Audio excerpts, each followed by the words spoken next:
I think it is MCPS's job to side with survivors and victims and make their education as easy as possible for them.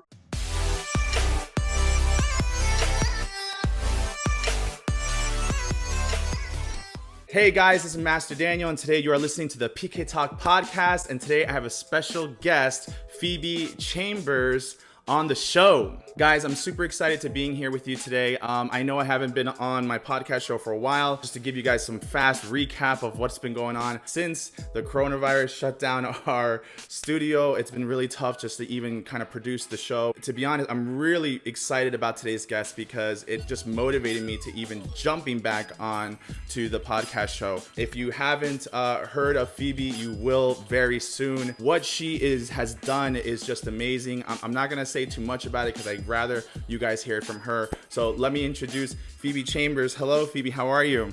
Hi, I'm great. How are you? Very good. Now, first off, am I saying your name correctly? Yes. Wonderful, wonderful. If you can tell my audience just a little 30-second bio about yourself, that'd be great. Yeah, sure. So, hello, my name is Phoebe Chambers. I'm an incoming senior at Woodson Churchill High School in Potomac, Maryland. I've been doing student advocacy for a while now through various organizations, not only in Montgomery County, but also at the state and national level. So how I found you was on Instagram, which is really cool. By the way, if you're not following me on Instagram, please do at Pandas Karate. And I saw this random post that, somebody was starting this petition. And can you tell me what this petition was and even how you even came about it and what motivated you to starting? So there's sort of been this resurgence of the Me Too movement in Montgomery County. There have been all these Instagram accounts popping up from various MCPS high schools and even some middle schools talking about students' experiences with sexual assault.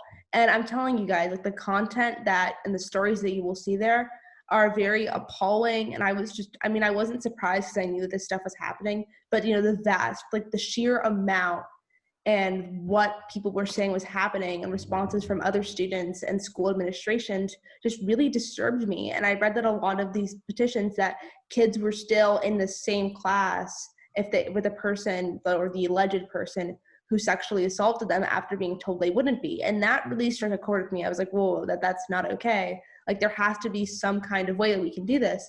And I was talking to some friends about it, just last week, and I was saying, what if there was some kind of scheduling tool that, would keep people out of classes with their perpetrators?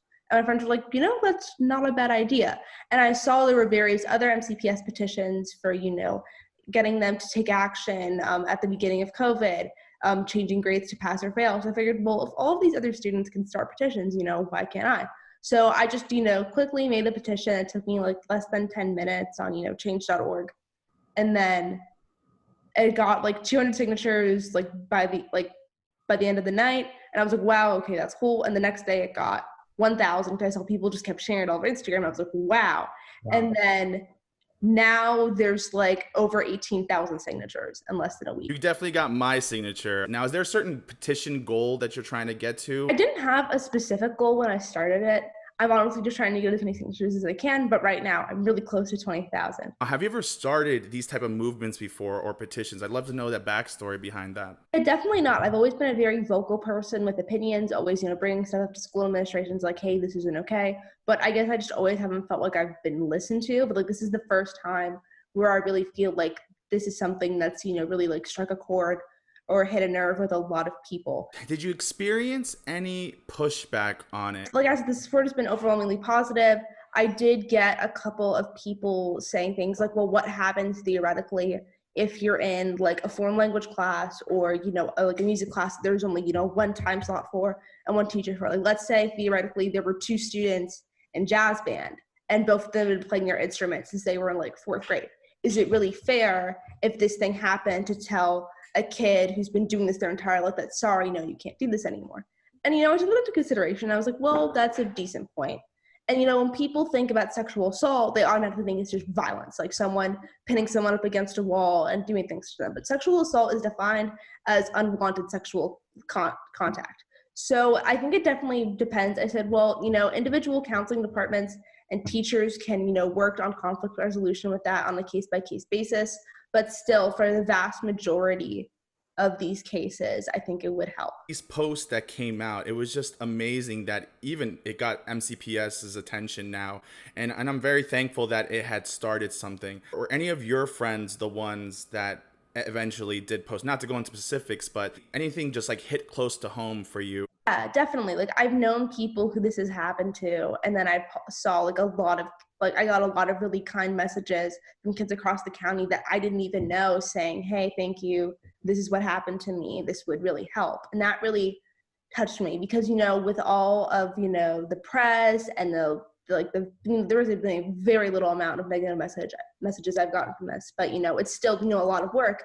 And when you have to I've heard that like when you're doing advocacy work, you have to remember your why, who you're doing this for at the end of the day. I wish something like this was around when I was going to school. I was never sexually assaulted, but my sister was, my younger sister was. I've never shared that before on my podcast show. My followers do know I was dealing with bullying, physical, verbal, and social bullying. And I wish sometimes there was a way for me to not be in the same classroom as that person.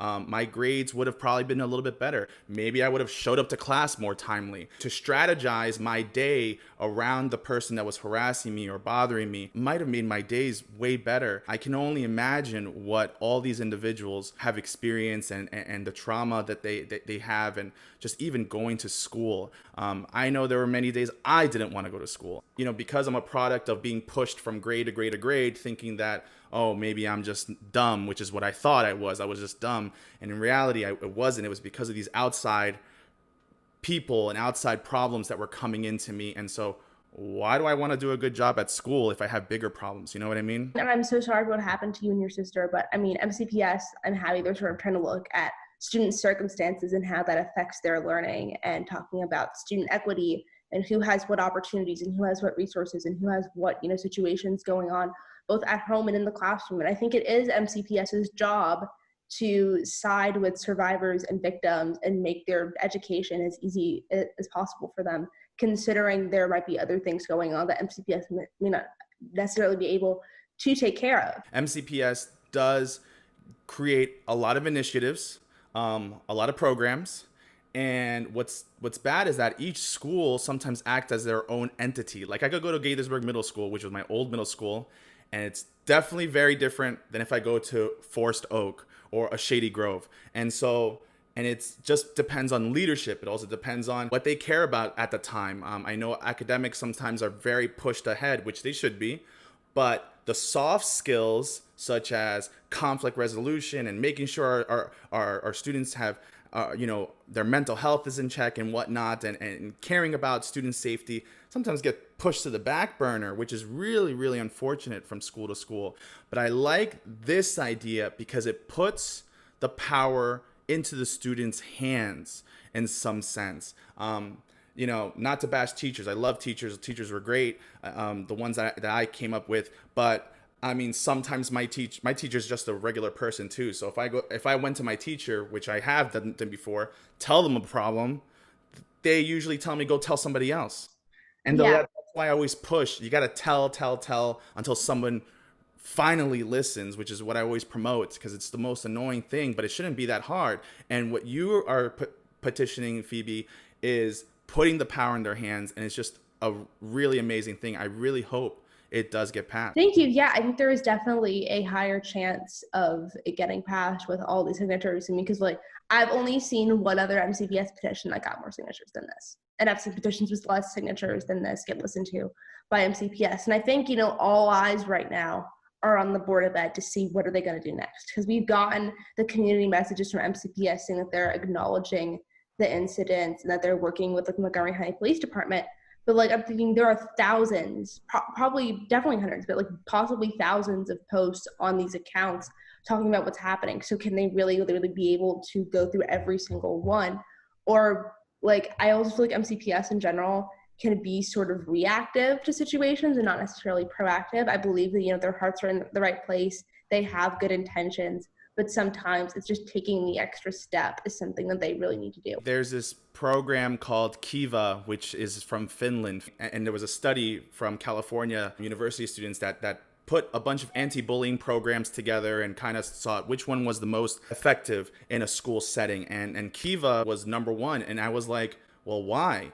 And the biggest reason was because it was student-led anti-bullying program. And I feel like what you're doing right now is super similar. And I think it's going to be a huge game changer. And I really hope that individuals can feel safer going to school. MCPS does listen to the students, but also I've noticed with a lot of MCPS programs, it just seems like this is very, adult created sort of thing, which like obviously we need adults on our side too, but a very adult created program that is not really connecting with students the way that it should. Like every time we have an assembly, it's always like, oh, here's this like thing that's created by adults using adult language, and you sort of like trying too hard to appeal to kids. And I'm like, well, if you've had kids and teenagers helping you with this and writing, a lot of the anti-bullying legislation or programs, I think that would make a difference, because people don't want to feel like they're being talked down to or preached down to by administrators. But if it's, the students holding each other accountable, the students calling it out when they see the students trying to create a safer environment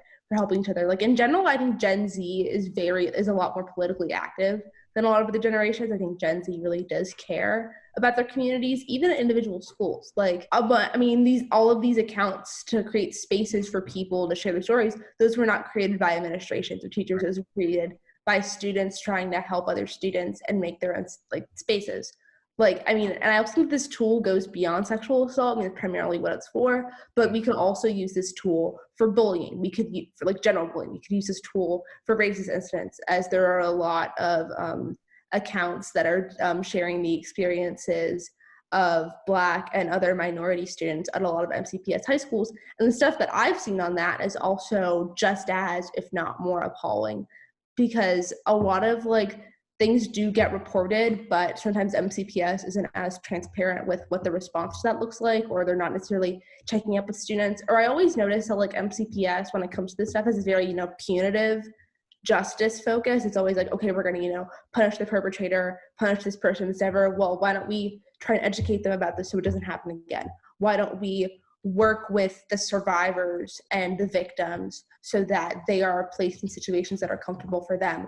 What are we doing to help their healing process? What are we doing to keep them safe rather than just punishing somebody else? Getting detention, suspension sometimes is like a free day, for some students, and the lesson's not learned, unfortunately. I did a video on BCC's incident. I don't know if you ever heard about the girl list that came out, where girls were ranked. Oh my gosh, yeah, horrible. And what was great about what the girls did who wanted to create change, they literally created a meeting with these boys, and they had like face-to-face interactions with them at school of, we're going to re-educate these guys and let you know what's going on and what should have been said, and this is not correct, this is how we feel. And I was like, wow, that is so interesting to go about it, rather than let's just focus on punishment and nothing else. But the relearning part, I like what you said, is super important. I think punishing only goes so far.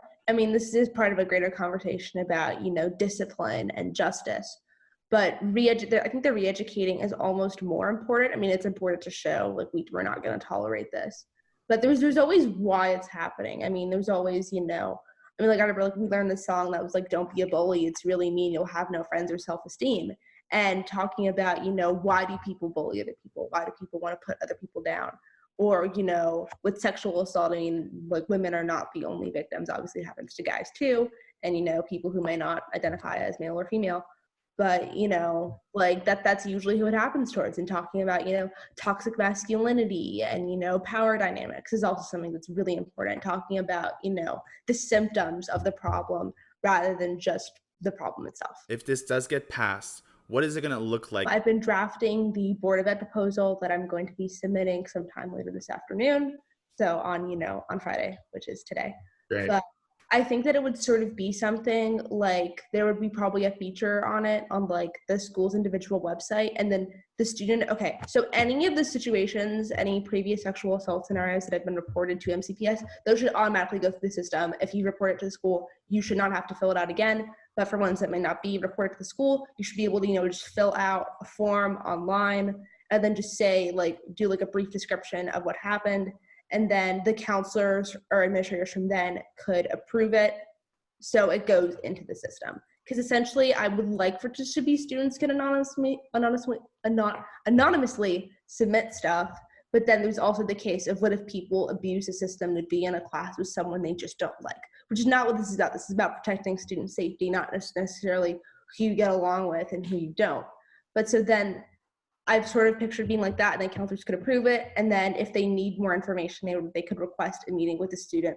But that would be like a one-time thing, and it would have to, minimize the amount that students have to, be like justifying this and proving themselves.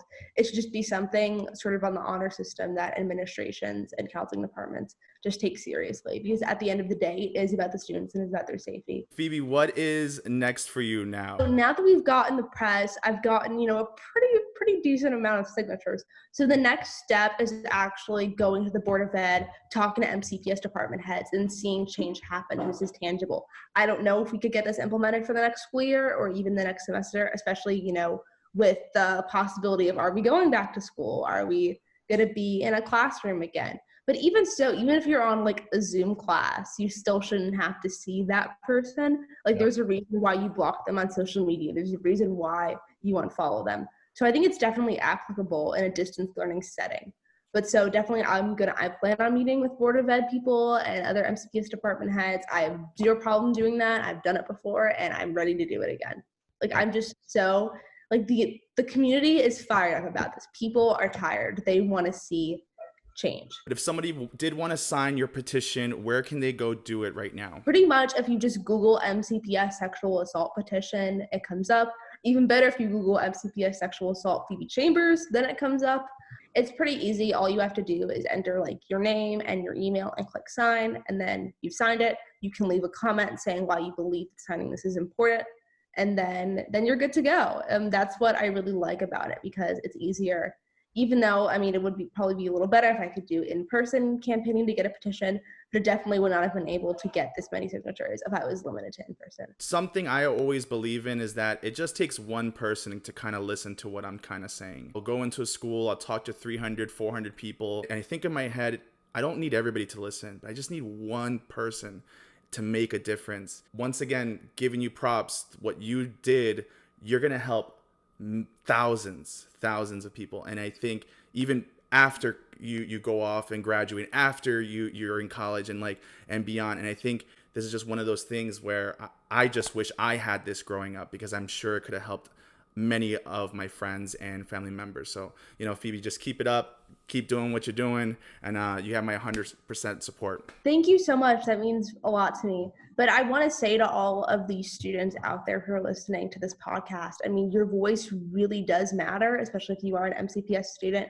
I did not expect to wake up and just I didn't decide. I was like, okay, I'm going to be like the voice of like all the sexual assault survivors. Like that is not what happened. I just made the petition. It's really simple, but especially, lobbying administrations, lobbying counseling departments, getting involved. If you're an MCPS kid, when you get to middle school, ask your teachers about what is MCJC. If you're in high school, ask about, what is MCR? What is the Small Advisory Council? Like there are all of these groups designed to amplify the student voice in MCPS.